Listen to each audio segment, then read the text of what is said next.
میری اور آپ کی آنکھوں مولا نے بشارت دیتے ہوئے فرمایا، جس نے رمضان المبارک کی راتوں میں قیام کیا ایمان اور محاسبہ نفس کے ساتھ، اللہ اس کے پچھلے سارے گناہ معاف فرما دیتا ہے۔ یہ بہت بڑی دولت ہے، اس دولت کو ضرور سمیٹیے گا۔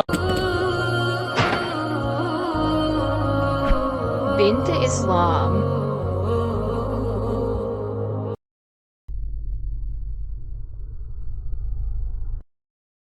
ایک پورا شیڈول مرتب کریں مہینے کا، اپنے بچوں کو بٹھا کر کے منصوبہ بندی کرنا کہ قرآن مجید کی تلاوت مکمل کریں گے، اس کو ترجمے اور مفاہیم کے ساتھ سمجھنے کی کوشش کریں گے۔ اس مہینے میں ہم قضا شدہ نمازیں جو ہمارے ذمے واجب الادا ہیں ان کو ہم پورا کریں گے، اپنے ذمے سے اللہ کا جو قرض ہے اس کو اتارنے کی کوشش کریں گے۔ نوافل ادا کریں گے، کسی کا حق غصب کیا ہے، کسی سے زیادتی کی ہے تو ضرور تلافی کی جائے گی۔ میں اپنے آپ کو گناہوں سے بچاؤں گا، میری زندگی منظم ہوگی، میرے شب و روز مرتب ہوں گے، ہر وہ چیز جو اللہ جل شانہ کو ناپسند ہے میں اس سے گریز کروں گا، اللہ اور اس کے رسول کو جو چیزیں محبوب ہیں میں ان کو اختیار کروں گا، میرا عمل، میرے رویے، میرا طرز زندگی شریعت کے دیے گئے طریق کے مطابق ہوگا، اور ایک اچھے صالح اور پاکیزہ مسلمان کی شکل میں اپنے آپ کو متشکل کر کے سامنے لانا ہے۔ اللہ کے محبوب علیہ السلام نے ارشاد فرمایا، جب ماہ سیام آتا ہے تو جنت کے 8 دروازے کھول دیے جاتے ہیں، جنت کو 11 ماہ تک رنگ و روغن کیا جاتا ہے رمضان المبارک کے استقبال کے لیے، اور جنت کے 8 دروازوں میں سے ایک دروازے کا نام باب الریان رکھا گیا ہے، جو صرف روزہ داروں کے اعزاز و تکریم کے لیے ہے۔ روزہ دار اس دروازے سے گزر کے جنت جائے۔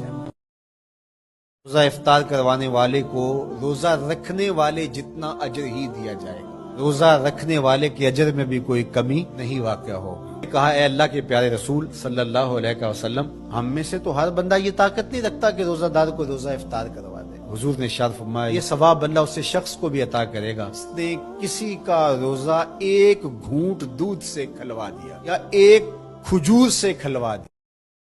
جب ماہ سیام رمضان المبارک آتا ہے تو شیاطین جکڑ دیے جاتے ہیں، شیاطین جکڑ دیے گئے، تبھی تو نماز کا رجحان پیدا ہوا۔ جو 5 نمازیں بھی نہیں پڑھتے تھے تراویح کے لیے بھی کھڑے نظر آتے ہیں، کیوں؟ شیطان بند گیا۔ لیکن کم تولا جا رہا ہے، کم ناپا جا رہا ہے، جھوٹ بولا جا رہا ہے، یہ کیوں؟ نفس جھوٹ ہے۔ اب دشمن ایک ہو گیا، ایک بندہ ہوا ہے، اب صرف ہم نے لڑنا ہے نفس سے۔ رمضان المبارک موسم ہے تقوی کے حصول کا، روزہ تقوی کی نشأت کا ذریعہ ہے، تو اس لیے مجھے اور آپ کو جائزہ لینا پڑے گا کہ ان دنوں کے اندر ہمارے اندر کوئی تقوی پیدا ہوا ہے یا نہیں۔ بھوک کاٹی ہے، پیاس گوارا کی ہے، تو کیا کوئی فرق پڑا؟ اگر نصیب ہوا ہے تو پھر مزید کوشش کیجیے، اور اگر وہیں کے وہیں کھڑے ہوئے ہیں، کوئی فرق نہیں سوائے بھوک اور پیاس کاٹنے کے، اور یہ ذہنی تاثر کہ ہم روزہ رکھ رہے ہیں، اس کے علاوہ میں کوئی فرق نہیں ہے، تو پھر ہمیں دیکھنا پڑے گا پیچھے مڑ کے کہ ہمارے۔ دوسری صورت استقبال رمضان کی یہ ہے، عزم بالجزم کیا جائے کہ اللہ ہمیں یہ مہینہ عطا فرمائے تو ہم قرآن مجید کو ترجمے اور مفاہیم کے ساتھ سمجھنے کی کوشش کریں گے۔ اس مہینے میں ہم قضا شدہ نمازیں جو ہمارے ذمے واجب الادا ہیں ان کو ہم پورا کریں گے، اپنے ذمے سے اللہ کا جو قرض ہے اس کو اتارنے کی کوشش کریں گے۔ نوافل ادا کریں گے، اسی طرح کسی کا حق غصب کیا ہے، کسی سے زیادتی کی ہے تو ضرور تلافی کی جائے گی، اندر کو سنوارنے کے لیے کوشش کریں گے۔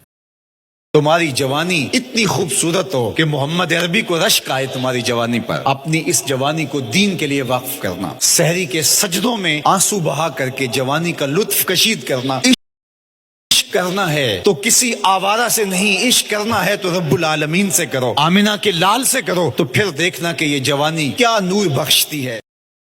لیلۃ الجائزہ جو آنے والی ہے، جس کو ہم چاند رات کہتے ہیں، یہ رات اللہ کی خاص رحمتوں کے بٹنے کی رات ہے۔ جب کوئی مزدور مزدوری کرتا ہے تو اس کو آخری وقت میں مزدوری ملتی ہے، تو گویا لیلۃ الجائزہ کو بازاروں میں نہ گزارتا۔ لیلۃ الجائزہ یہ اللہ سے رحمتیں لینے کی رات ہے، برکتیں وصول کرنے کی رات ہے۔